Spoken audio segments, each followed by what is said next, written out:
Channel 4 studios in Boston. WBZ News at 11 starts right now. And now at 11, looking live at the nation's capital as a blockbuster blizzard brings whiteout conditions to the White House. This storm heading up the East Coast and right into the record books. And in New York tonight, the first snow just beginning to fall in Times Square. Manhattan now bracing for a foot of snow or more as this nor'easter powers closer to New England.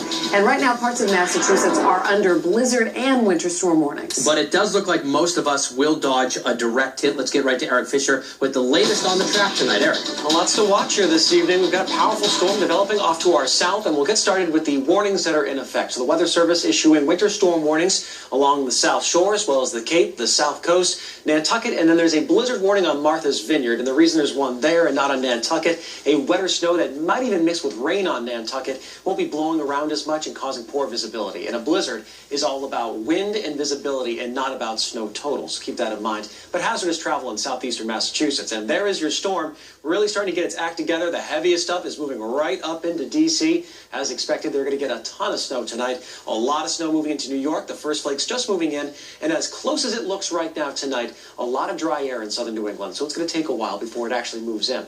The main storm from last night that we were tracking, that is pushing its energy out toward the coastline, becoming a coastal low, that's the one that heads northward and brings our snow in. So your timeline brings the snow into the south coast and the islands by tomorrow morning, slowly trying to build its way northward as we head toward lunchtime and into the afternoon.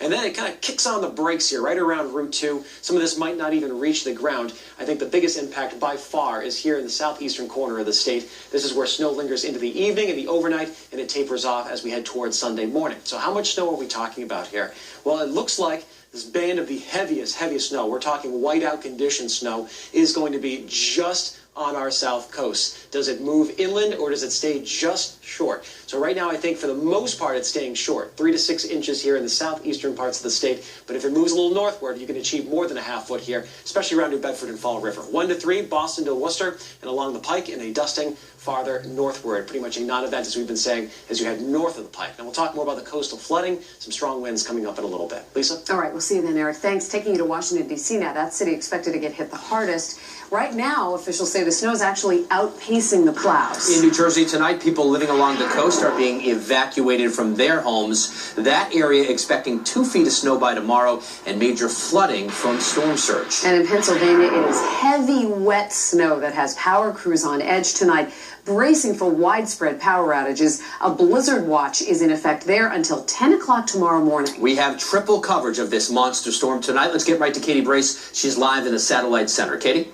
And David, when you say monster storm, 85 million people are in the storm's path. And right now, states of emergency are in effect along the East Coast. In places like the nation's capital, well, it's basically shut down.